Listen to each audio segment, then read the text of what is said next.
C'est toi l'enseignant par excellence. Pour recevoir de toi. Thank you, Lord. Thank you, Lord. Thank you to serve Jesus. Thank you to be in your presence. I would like to worship you in the church. You are the same. Hallelujah. You have been the first. Hallelujah. Oh, from the deep of the head. Amen. Dis à ton voisin, Dieu est bon. Dis-lui, Dieu est bon. Il y a une onction ici, c'est merveilleux. Une onction prophétique.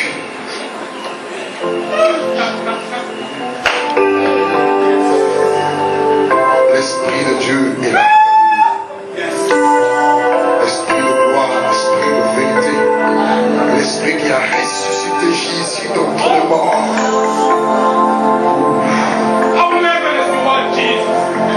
On a béni sa présence. Qu'il fasse ce qu'il a prévu de faire. Merci Seigneur encore, Père. Nous sommes soumis. Alléluia. Psaume chapitre 2, le verset 1er au verset 4. Le Seigneur m'a mis à cœur d'apporter un message prophétique qui concerne le temps dans lequel nous sommes. Je parlerai ce matin de deux Babylones. Amen. Suivez-moi très bien. Il y a des passages qu'on va survoler. Et je pense que comme tout est filmé, vous pouvez avoir les supports même après. Psaume chapitre 2, verset 1er au verset 4. Pourquoi ce tumulte parmi les nations, ces vaines pensées parmi le peuple? Pourquoi les rois de la terre se soulèvent-ils et les princes se liguent-ils avec eux contre l'Éternel et contre son roi? Brisons leurs liens, délivrons-nous de leurs chaînes. Celui qui siège dans les cieux rit, le Seigneur se moque d'eux. Amen.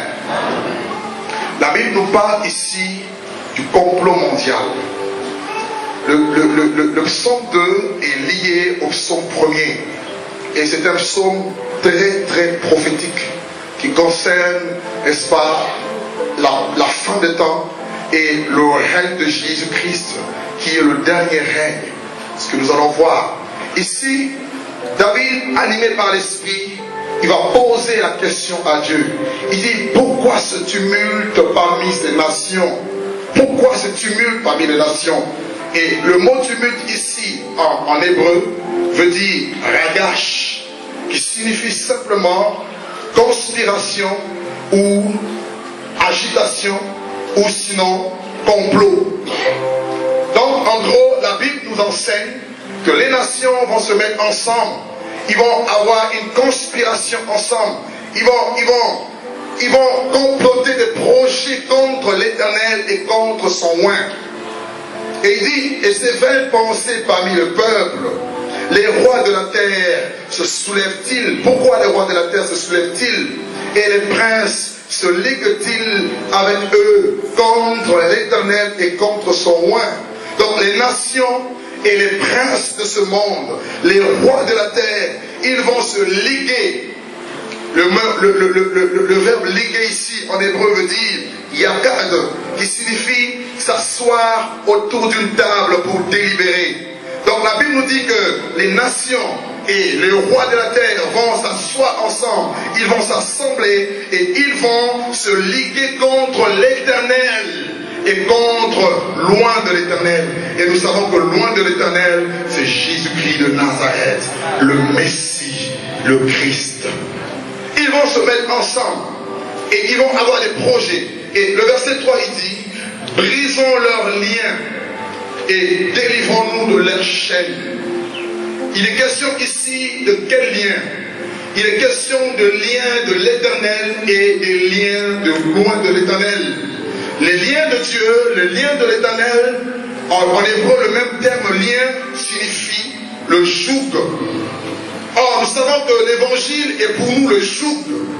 Jésus dit dans Matthieu chapitre 11, au verset 28, il dira, venez à moi, vous tous qui êtes fatigués et chargés, moi je vous donnerai du repos.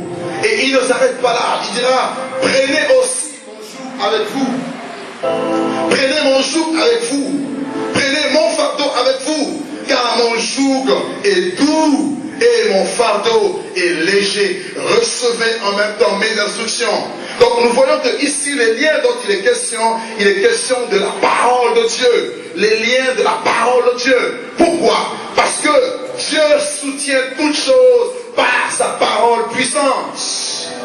Hébreux chapitre 1er verset 3 nous dit que le Fils est l'image du Dieu invisible, le reflet de sa gloire. Et il soutient toutes choses par sa parole puissante. Voyez-vous, toutes les nations, même les nations païennes, sont soutenues par la parole de Dieu. Par les 10 commandements, vous allez même dans un pays musulman, dans un pays où on ne craint pas Dieu, vous allez voir, il est écrit dans leur constitution, tu ne tueras point. Amen. Amen. Pourquoi cela? Parce que les 10 commandements sont des lois morales. Et ces lois morales constituent la base, n'est-ce pas, le fondement de la parole de Dieu. Et la Bible dira que quand les fondements sont ébranlés, le juste, que fera-t-il? Et le but du diable, c'est de renverser le fondement de Dieu. C'est de renverser l'ordre que Dieu a établi.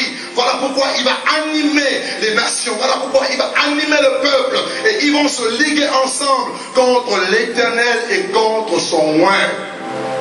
Brisons leurs liens. Voilà la pensée du diable. Et cela n'a pas commencé aujourd'hui. Nous pouvons prendre nos Bibles dans le livre de Genèse, au chapitre 10. Au chapitre 11 plutôt, Genèse chapitre 11. Nous voyons d'où a commencé ce complot mondial. Et nous allons voir de Genèse à Apocalypse, la Bible nous parle du complot mondial. Genèse chapitre 11, à partir du premier verset. La Bible dit, toute la terre avait une seule langue et les mêmes mots.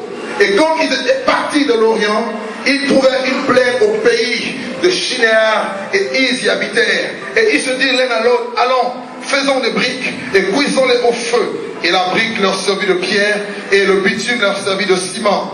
Et il dit encore, allons, bâtissons-nous une ville. Notez bien le mot ville. Bâtissons-nous une ville et une tour. La deuxième chose, c'est la tour. La première chose, c'est la ville. La deuxième chose, c'est la tour.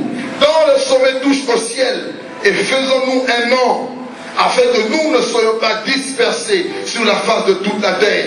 L'Éternel descendit pour voir la ville et la tour que bâtissait le Fils de l'homme. Et l'Éternel dit, voici, ils forment un seul peuple et ils ont tous une même langue. C'est là ce qu'ils ont entrepris. Maintenant, rien ne les empêcherait de faire tout ce qu'ils auraient projeté.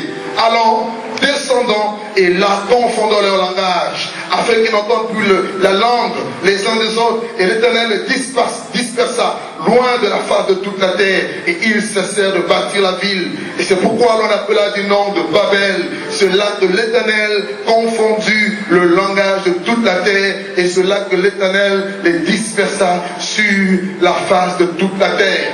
Amen. Alors, si vous lisez la Bible, dans le livre de Genèse 1er, au verset 28, et Genèse chapitre 9, au verset 1er, vous allez voir que Dieu avait donné l'ordre à l'homme. C'était de multiplier. Il dit, soyez féconds, multipliez et remplissez la terre. La vision de Dieu, c'était que l'homme puisse remplir la terre. C'est la dispersion. Dieu ne veut pas voir son peuple dans un même cocon, dans un même coin. Dieu veut voir son peuple partout dans toutes les nations. De sorte que si vous êtes au Congo Kinshasa, le nom de l'Éternel est élevé. Vous êtes en Europe, le nom de l'Éternel est élevé. Vous êtes en Amérique, le nom de l'Éternel est élevé. Vous êtes en Asie, le nom de Jésus de Nazareth est élevé. Vous êtes dans le ciel, le nom de Jésus de Nazareth est élevé. Il va inspirer un homme qu'on appelle Nimrod. Si vous lisez Genèse 10, vous voyez l'histoire de Nimrod. À partir du verset 6 au verset 10, la Bible nous parle de Nimrod qui était le fils de Cush. Cush qui veut dire éthiopien, qui veut dire noir. Il fut un grand empereur et il fut un grand chasseur devant l'Éternel. Il était un chasseur d'hommes. Et il va inspirer cette vision contre la vision de Dieu, contre la parole de Dieu. Vous savez c'était quoi cette vision? C'était la vision babylonienne. Ainsi dans Genèse 11, la Bible dit toute la terre avait une même langue, le même langage et les mêmes mots. Et quand ils étaient partis de l'Orient, ils trouvaient une plaine au pays de Shinéa, et 10 y habitaient. Et ils se disent l'un à l'autre, allons, faisons des briques, cuisons cuisons-les au feu. Et la brique leur servit de pierre et le bitume leur servit de ciment. Et il dit encore, allons, bâtissons-nous une ville et une tour dont le sommet touche au ciel. Voilà la vision de l'homme. Dépourvu de Dieu, mais on veut accomplir de grandes choses. La Bible nous dit, si l'Éternel bâtit une maison, ceux qui la bâtissent travaillent en vain. Si l'Éternel garde une ville, ceux qui la gardent veillent en vain. Ils ont mis Dieu de côté. Ils ont mis la parole de Dieu de côté. Ils ont refusé d'être dispersés. Ils vont dire, allons, restons ensemble. Unissons-nous. Soyons un. Comme aujourd'hui, le slogan en France, c'est ensemble tout est possible. Moi je dis, ensemble tout n'est pas possible. Parce que quand vous dites qu'ensemble tout est possible, Dieu est descendu au-dessus et il confond votre langage. Vous savez pourquoi? Parce que tout est possible à Dieu seul. Pas aux hommes. Un homme peut parler aujourd'hui, demain il meurt. Je ne suis qu'un ver. La Bible dit, cessez de...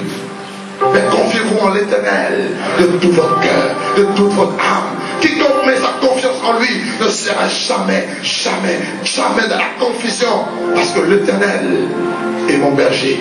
Je ne manquerai jamais. Alléluia. Et voyez-vous, ils se sont mis ensemble. Ils ont dit, bâtissons une ville. Et la ville, c'était ce lieu où ils devaient faire asseoir leur autorité politique. Et la tour, c'était là où ils allaient faire asseoir leur autorité religieuse. Parce que la tour, sur la tour, si vous lisez dans les origines hébreues, cette tour représentait l'autel, cette tour représentait l'estrade, cette tour représentait la chair sur laquelle on devait offrir des animaux à des divinités. Donc ils ont voulu élever la religion pour que la religion touche le sommet. Mais laissez-moi vous dire, la religion n'est que humaine. Dieu ne se cherche pas dans une religion. Dieu se révèle.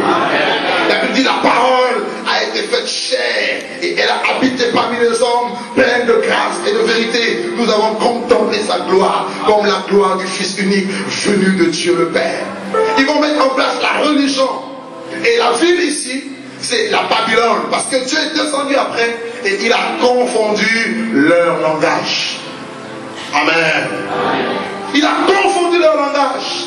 Et ils ont nommé ce lieu Babel, qui veut dire porte de Dieu, ou simplement Babylone, la confusion, la mère des prostitutions.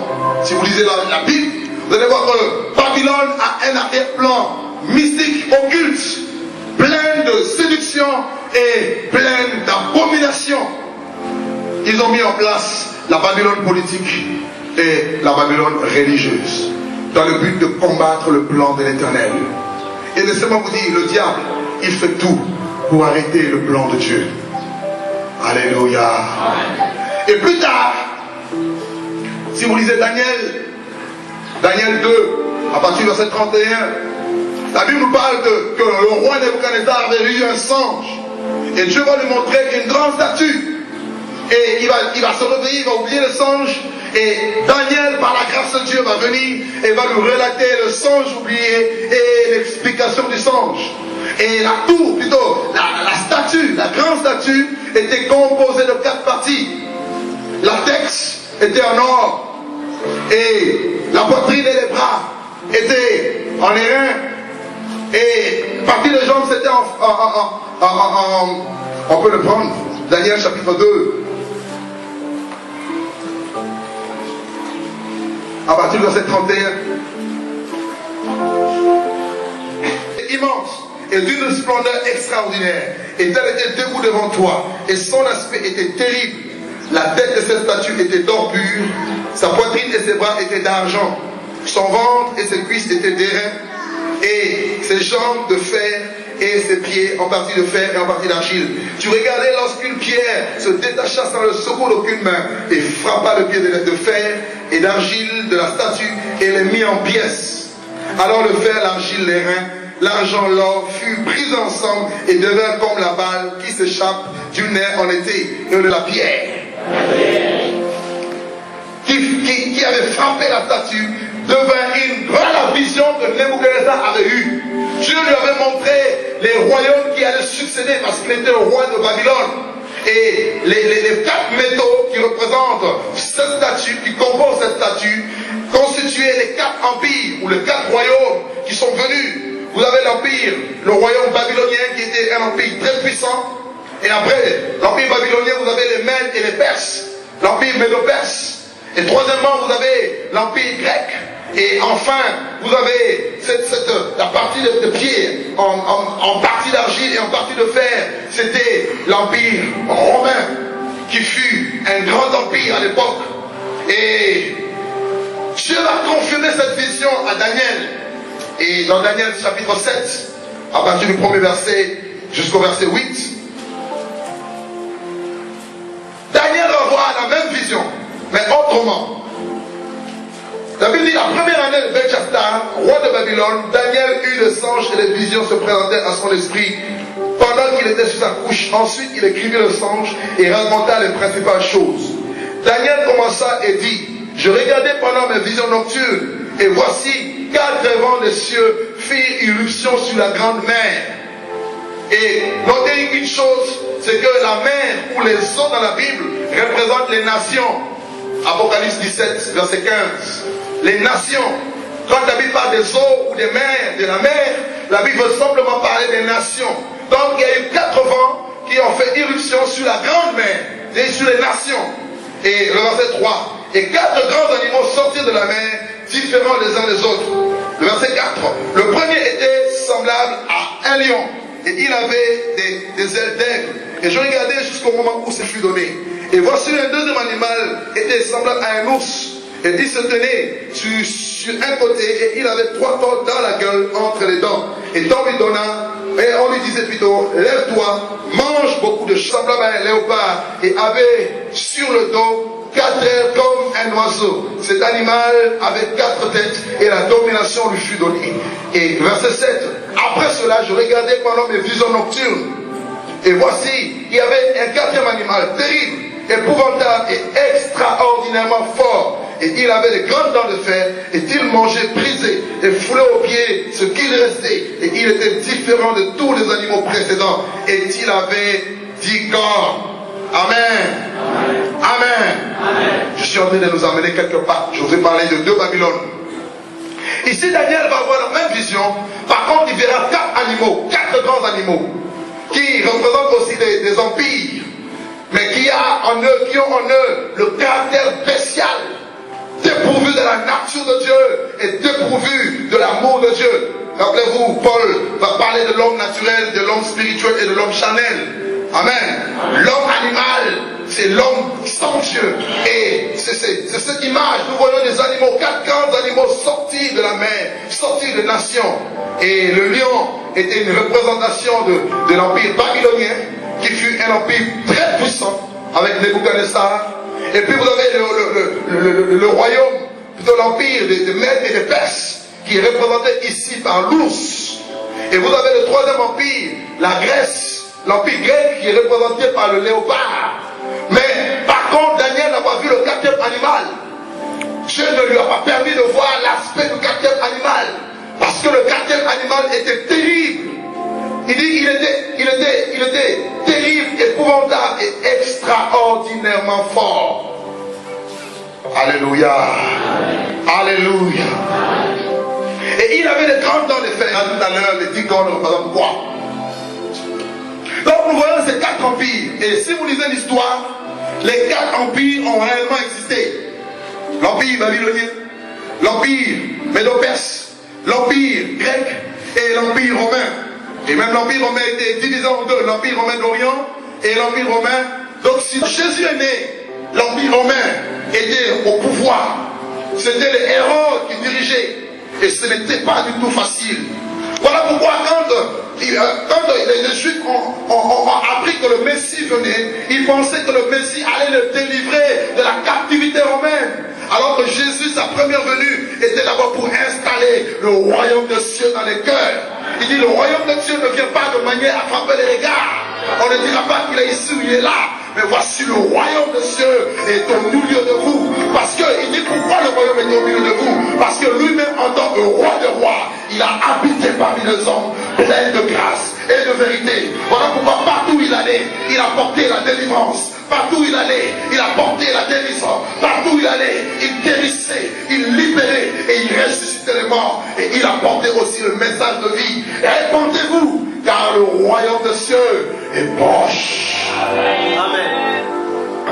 Mais beaucoup de Juifs ne l'ont pas cru. La preuve, même ses disciples, les disciples qui étaient sur le chemin de Maïs ont dit, nous espérions que celui qui délivrerait Israël. Mais ils n'avaient pas compris que c'était sa première venue pour annoncer une année de grâce. Mais qu'il reviendrait pour ensuite établir le règne millénaire où nous allons régner avec lui. Oh mon Dieu, c'est merveilleux. Voilà pourquoi il dit, quand vous priez, dites notre Père qui est aux cieux, que ton nom soit sanctifié, que ton règne vienne. Le règne de Dieu, le gouvernement de Dieu, le pouvoir royal de Dieu, la puissance de Dieu. Il dit, le royaume de Dieu ne consiste pas en paroles, mais c'est la puissance. Amen. Et l'Église a ses clés. Et je te donnerai les clés du royaume. Tout ce que tu liras sur la terre sera lié au ciel. Amen.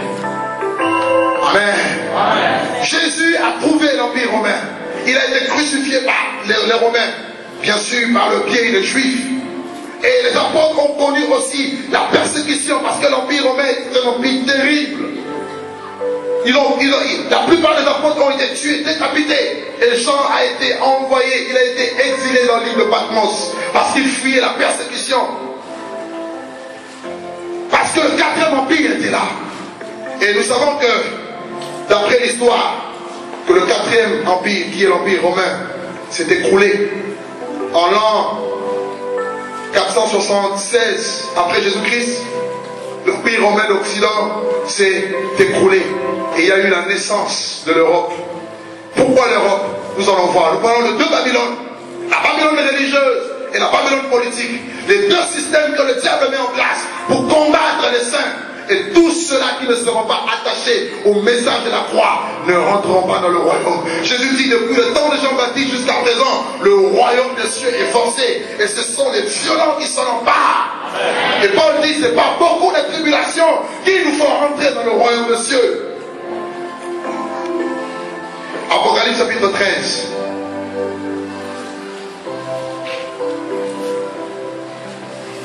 À partir du premier verset. Puis je vis monter de la mer qui représente les nations, le monde désorganisé. Une bête qui avait 10 cornes et 7 têtes. Et sur ces cornes, 10 diadèmes, et sur ces têtes, des noms de blasphème. Et la bête que je vis était semblable à un léopard. Nous avons vu que le léopard représente quel empire? L'empire grec. Amen. Et ses pieds étaient comme ceux d'un ours. L'ours représente quel empire? L'empire médo-perse. Et sa gueule était comme la gueule d'un lion. Le lion représente quel empire? L'empire babylonien. Et le dragon c'est le diable, c'est le serpent ancien. Il a dit le serpent ancien, le dragon, le diable, lui donna sa puissance, son autorité, plutôt son trône et une grande autorité. Alors, regardez ici, la Bible va nous parler maintenant à la fin du temps, parce que ici c'est maintenant Jean, l'apôtre de Jésus, qui va recevoir ces révélations. Pendant qu'il était à l'île, sous l'île, il dira, c'était 800 ans au moins après Daniel. Il dira, il a vu une bête qui montait de la mer. La première bête, c'est la bête qui monte de la mer. Et cette bête avait les caractéristiques de 3 bêtes. Tout en sachant que quand cette épître était écrite, il était encore sous l'Empire romain. Donc on nous parle ici de la renaissance du 4e empire, qui sera un empire terrible à la fin des temps. Alléluia. Amen. Et cette bête représente quoi? Cette bête représente premièrement l'homme impie. La Bible nous parle de l'homme impie dans 2 Thessaloniciens 2. Qu'il faut que l'apostasie vienne et que l'on ait vu paraître l'homme du péché, l'homme impie, le dictateur mondial, celui qui a reçu le pouvoir, le mandat de Satan pour arrêter les chrétiens. Et je bénis Dieu parce que tout pouvoir nous est donné dans le ciel et sur la terre. Jésus dit, je suis avec vous tous les jours jusqu'à la fin du monde. Il a reçu l'autorité, il a reçu la puissance et il a reçu le trône. Ça sera un homme terrible. Et cette bête représente aussi le 4e empire, qui est la Babylone politique, qui n'est rien d'autre que l'Europe qui est en train de monter. La Bible dira que cette bête aura 10 cornes. Eh bien, dans la Bible, les cornes représentent les royaumes, les pays. Et aujourd'hui, on nous parle du G8. Qui est déjà entendu parler du G8? Pas contre Dieu. Aujourd'hui, en Europe, vous avez de plus en plus de lois qui favorisent l'homosexualité et qui veulent obliger les églises qui vachent à la vérité de bénir ces couples. Nous n'avons pas de puissance contre la vérité. Nous n'en avons que pour la vérité. Le 4e empire, ils sont 8, le G8. Bientôt ils seront 10. La boucle va se fermer. Certainement, ce sera la Chine et l'Inde, parce qu'ils sont en train de monter en puissance. Et le 4e empire est en train de mettre en place le gouvernement mondial. Vous allez entendre, plus ça va, plus on va vous parler de la mondialisation, de la globalisation. Un seul tribunal, un seul président, une seule monnaie. Bientôt même les euros vont disparaître. Ça sera la puce, la marque 666. Personne ne pourra ni acheter, ni vendre sans cette marque. Le monde est prêt. Nous nous préparons, n'est-ce pas, à entrer dans ces choses. La Bible dit malheur à la terre et à la mer, car le diable est descendu vers vous, animé d'une grande joie. Hein? D'une grandeur, sachant qu'il a beaucoup de temps. Il a, mais les chrétiens ronflent. Alléluia. Les autorités se mettent de plus en plus en place. Pour votre information, la France et l'Allemagne ont reçu le mandat pour préparer la voie à l'homme impie. Le président de la République française est rentré au pouvoir il n'y a pas longtemps, mais celui qui dirige maintenant même l'Union européenne. Comment pour vous expliquer ça? L'ennemi est derrière. Il y aura de plus en plus de lois. Toutes les églises qui ne seront pas fédérées aux fédérations, je veux dire aux fédérations œcuméniques, ne pourront plus exercer. Nous en France. Mais nous disons non à l'écuménisme. Amen. Alléluia. Voilà la première bête. Elle aura le pouvoir, l'autorité de Satan pour exercer la volonté, pour asseoir la volonté de Satan sur la terre. Parce que Satan, il a toujours le désir d'être adoré. Et vous savez, la deuxième bête, c'est qui? C'est le faux prophète. Et juste pour votre information, cette bête ne pourra pas entrer pleinement dans son activité avant l'enlèvement. C'est après l'enlèvement. Car à tous ceux qui vont rester. Amen. Amen. Moi, je prie que les jours d'enlèvement aient lieu un dimanche. Comme ça, on saura. Dis à ton voisin, on saura. Mais derrière, tu vis une vie de péché. On saura. Dis à ton voisin, on saura. Passion. Sans laquelle personne ne verra Dieu. La deuxième bête. Toujours Apocalypse 13, le verset 11. La Bible dit, puis je vis monter de la terre. Maintenant, c'était la terre. Une autre bête qui avait deux corps, semblant à celle d'un agneau. Oh! La Bible dit, cette bête avait deux corps, semblables à celle d'un agneau. C'est-à-dire, il va avoir l'apparence d'être réellement Jésus, parce que Jésus est l'agneau de Dieu. Il aura l'apparence d'être vraiment un homme de Dieu, un serviteur de Dieu, un prophète authentique. Mais regardez la suite. La Bible dit, mais qui parlait comme un dragon. Gardez-vous des faux prophètes. Ils viennent à vous en vêtements de brebis, mais au-dedans, ce sont des loups ravisseurs. Ça, c'est l'abondance du cœur que la bouche parle. Il a une apparence d'un agneau, d'un enfant de Dieu, d'un serviteur de Dieu. Mais à l'intérieur, un serviteur authentique de Satan. Et la Bible dit, il exerçait toute l'autorité de la première bête en sa présence, et elle obligeait la terre et ses habitants à adorer la première bête dont la blessure mortelle avait été guérie. Et-elle opérait des grands prodiges, et-elle séduisait tous les habitants de la terre par les prodiges qui lui étaient donnés d'opérer en présence de la bête, disant aux habitants de la terre de faire une image de la bête et qui avait été blessée par l'épée et qui vivait. Voilà, vous pouvez lire jusqu'à la fin. La Bible nous parle de la deuxième bête, qui n'est rien d'autre que le faux prophète, l'église apostate, la Babylone religieuse, qui a reçu le mandat de la part de Satan. Vous savez pourquoi? Parce que le diable sait que tout le monde aime adorer. Même les athées, ils sont adorateurs. Ils adorent eux-mêmes. Ils se disent athées, mais ils adorent eux-mêmes. Alors, pour assouvir la soif de ceux qui sont religieux, eh bien, il met en place une autre bête. Oui. Comme ça, tout le monde va suivre, comme les moutons, sans discernement. Voilà pourquoi Jean dit, n'ajoutez pas foi à tout esprit, mais éprouvez les esprits pour savoir s'ils sont de Dieu, car plusieurs faux prophètes sont venus dans le monde. L'esprit d'Antichrist agit déjà. Oui. La deuxième bête, le faux prophète, qui est à la base de toutes les sectes, qui est à la base de toutes les fausses religions. L'islam, l'hindouisme, tout ce que vous voulez, la franc-maçonnerie, les cancars, qui aujourd'hui est en plein essor dans les nations. Toutes ces sectes, la scientologie, c'est cette bête qui est à la base. Elle se dit prophétesse. C'est aussi cette femme Jézabel qui se dit prophétesse, mais qui veut séduire les serviteurs de Dieu avec ses fausses révélations, ses fausses prophéties. Amen. Amen. Et cette bête qui est le faux prophète, c'est aussi l'image de l'écuménisme et du New Age.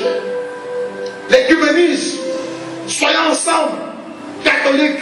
J'ai vu une revue, je vais vous le présenter, où la Fédération protestante de France, qui se dit écuménique, disent que les bouddhistes sont nos frères à la spiritualité.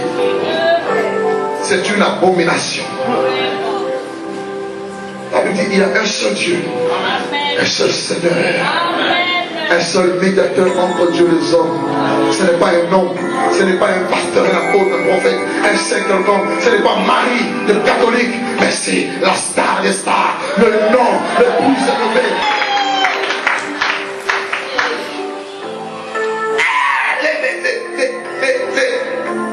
Les bouddhistes sont nos frères à la spiritualité. Non. Jamais. C'est Rome, c'est le catholicisme romain qui a reçu le mandat d'unifier les églises orthodoxes, protestants, catholiques, toutes ces religions dans un même sac. Et Apocalypse 17 dit que c'est la ville qui a la royauté sur les nations. C'est Rome, le Vatican.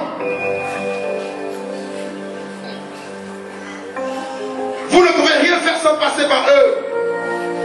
Vous allez voir, même ici, ça va venir, parce que les nations se mettent ensemble. Au Gabon, les corps sont déjà sortis. Des églises qui ne sont pas fédérées aux fédérations œcuméniques ne pourront plus exercer. On aura l'œil sur vous. Alléluia. Et vous avez de plus en plus la croissance de ces deux systèmes, le système politique et le système religieux. Et le diable est derrière tout ce système, parce que derrière ce système, il se fait adorer. Rappelez-vous quand il est venu voir Jésus, il a dit, si tu te prosternes et tu m'adores, je te donnerai tout ça. Et les gens aujourd'hui, au nom de l'écuménisme, sont prêts à tout. Vous avez les évangéliques qui vont prêcher l'évangile sur la même chaîne que les prêtres catholiques envoyés en Soudan, qui sont des rosicruciens, des magiciens. Frères, nous ne devons pas nous mélanger avec ceux qui sont dans les ténèbres. La Bible dit, il n'y a pas de rapport entre les ténèbres et la lumière. Il n'y a pas d'accord entre Christ et Bélial. Nous sommes les enfants de lumière. Là où il y a la lumière, les ténèbres sont dissipées. Sans compromission jusqu'au bout. Je vais vous dire une bonne nouvelle. La bonne nouvelle, c'est que Jésus revient. Malgré les difficultés, malgré les épreuves, ils vont mettre en place des lois pour nous combattre. Et nous allons dire, nous ne pouvons ne pas parler des choses que nous avons vues et entendues. Parce que le roi arrive, parce que Jésus arrive, parce que le roi revient. Une église sans tâche, une église sans ride, une église glorieuse qui va monter avec lui dans la gloire, dans la gloire, dans la gloire, dans la gloire. Élie a été enlevé par le champ de feu. Laisse-moi te dire, Élie est un homme de la même nature que toi. Toi aussi, il y a des champs de feu qui viendront t'enlever. Alléluia. Vous savez pourquoi? Élie a confronté les deux systèmes. Le système politique et le système religieux. Les deux systèmes mélangés. Ils ont même tué Naboth. Ils ont voulu prendre l'héritage de Naboth. Naboth a dit, je ne te donnerai jamais l'héritage de mes pères. L'héritage de nos pères, c'est la parole de Dieu. Parce que l'église est fondée sur le fondement des apôtres et des prophètes qui sont nos pères.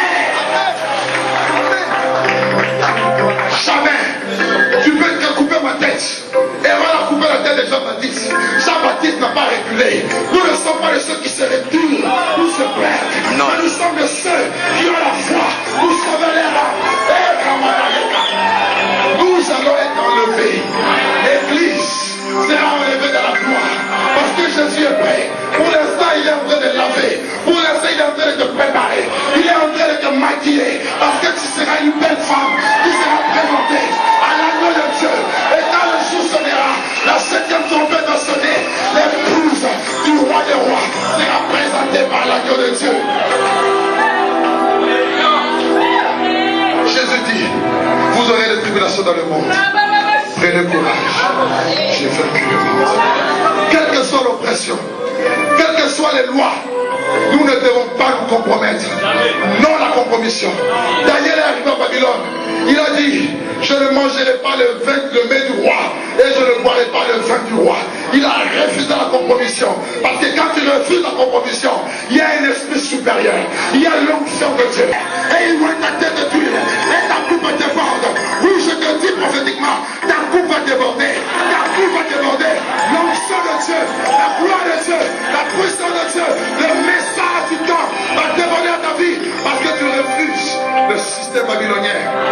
Apocalypse 18, verset 4, Dieu dit, mon peuple, sortez du milieu d'elle. C'est parce que le peuple s'est retrouvé de l'Égypte. La sécurité de l'église, ce n'est pas un gouvernement. Le tête de l'église, c'est Jésus. Moi, je dis aux gens, je ne suis pas votre tête. Je suis votre frère. Et j'exerce juste la fonction que Dieu m'a demandé. Parmi vous, au milieu de vous. Mais la tête, c'est Jésus. Parce que beaucoup, quand ils voient le pasteur, il est saint. Mais tu ne crains pas Dieu qui est tout le temps avec toi. Le tête de l'église, c'est Jésus. Moi, je dis aux gens, je ne suis pas votre tête. Je suis votre frère. Et j'exerce juste la fonction que Dieu m'a demandé. Parmi vous, au milieu de vous. Mais la tête, c'est Jésus. Parce que beaucoup, quand ils voient le pasteur, il est saint. Mais tu ne crains pas Dieu qui est tout le temps avec toi. Tu es un hypocrite. Le temps arrive où chacun doit se sanctifier, se préparer. Parce que le bois arrive. Le bois arrive. Nous devons être comme des vierges sages qui avaient de l'huile avec elles pour se préparer à la rencontre de son Dieu. Les nations vont se lever. Vous savez la bonne nouvelle c'est quoi? Malgré toutes ces choses, la Bible dira que le ciel va s'ouvrir et un cheval blanc va apparaître. Et derrière le cheval blanc, nous aussi, moi je crois que je serai derrière Jésus. J'aurai mon cheval blanc, suivant Jésus. Et nous allons venir, nous allons venir, nous allons venir, et nous allons asseoir le règne millénaire. C'est pourquoi la Bible dit que ton règne, que ton règne. Nous allons prier. Oh Dieu, oh Dieu, oh Dieu.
je veux cette visitation. Je veux que Dieu me visite aujourd'hui. C'est mon jour. Je te dis, c'est ton jour. Sonne ce chant. Oh my God. Jesus, hallelujah.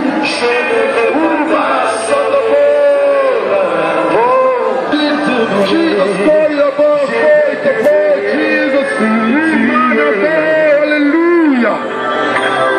I say to you.